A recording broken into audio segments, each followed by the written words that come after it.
Halo Sobat Online, hari ini kita mau ngomongin skandal silsilah di Alkitab. Wah, istilahnya langsung skandal nih. Tapi beneran, kalau kita buka di dalam kitab Keluaran 6 ayat 19-20, di situ tertulis jelas kalau Amram, ayahnya Musa dan Harun itu menikahi Yokhebed. Nah, siapa Yokhebed? Yokhebed itu adalah tante Amram sendiri, saudara kandung dari bapaknya. Kalau kita pakai kacamata zaman sekarang, atau bahkan kacamata hukum agama sekarang, ini kan pernikahan sedarah. Pertanyaannya, kok bisa tokoh sekelas Musa yang pemberi hukum Taurat justru lahir dari hubungan yang nantinya dilarang keras di dalam hukum itu sendiri? Oke, biar kita nggak salah paham, kita harus mainin mesin waktu dulu. Jadi gini, Lewi itu punya anak namanya Kehat. Kehat itu punya anak namanya Amran. Nah, Lewi juga punya anak perempuan namanya Yokhebed. Otomatis Yokhebed ini adalah bibi atau tantenya Amran. Nah, perlu kita garis bawahi bahwa ketika mereka menikah, mereka itu berada di Mesir. Dan status mereka adalah budak dan belum ada hukum Taurat pada saat itu.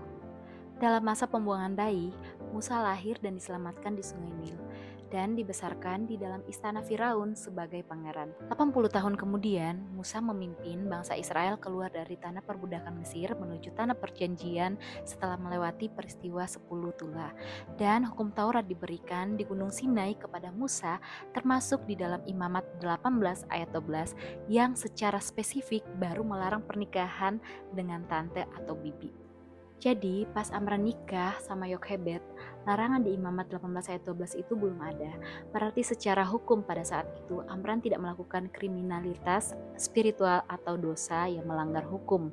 Karena hukumnya sendiri belum ada dan belum diketok palu oleh Tuhan.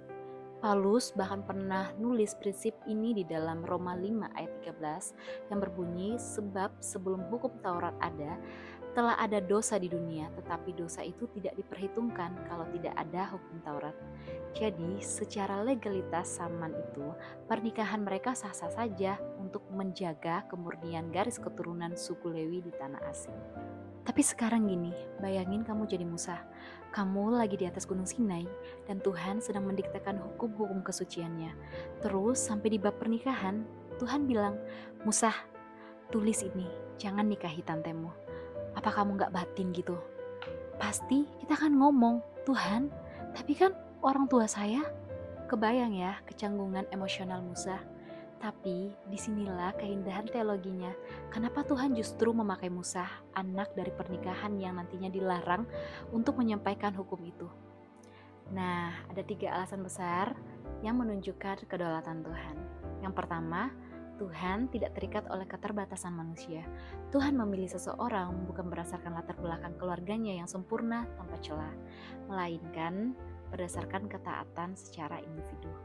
Yang kedua, menegaskan dengan menyuruh Musa menulis hukum tersebut, Tuhan sedang berkata kepada bangsa Israel, kalau masa lalu yang penuh ketidaktahuan sudah selesai, dan sekarang aku mau menetapkan standar yang kudus yang baru untuk bangsa yang baru. Dan yang terakhir adalah mematahkan kesombongan silsilah supaya Musa, Harun, dan suku Lewi tidak sombong. Mereka dipilih menjadi imam dan pemimpin bukan karena darah mereka paling suci secara silsilah, tapi murni karena anugerah atau grace dari Tuhan. 2 pesan moral yang kuat banget buat hidup kita sekarang ini. Yang pertama, masa lalu keluarga tidak membatasi masa depan yang Tuhan rancangkan bagi kehidupan kita. Yang kedua, Tuhan menuntut pertanggungjawaban berdasarkan tingkat kebenaran dan pengetahuan yang sudah kita terima hari ini. Mungkin mereka lahir dari keluarga broken home atau orang tuanya memiliki masa lalu yang kelam. Nah, kisah Musa ini membuktikan bahwa Tuhan bisa memakai anak yang lahir dari situasi yang rumit untuk menjadi pembebas bangsa. So, Amran dan Yokhebed tidak dihakimi atas hukuman yang mereka belum ketahui pada saat itu. Tapi sekarang, kita sudah tahu kebenarannya. Kita sudah punya Alkitab yang utuh. Jadi kita tidak bisa pakai alasan tidak tahu lagi kalau kita melakukan kesalahan.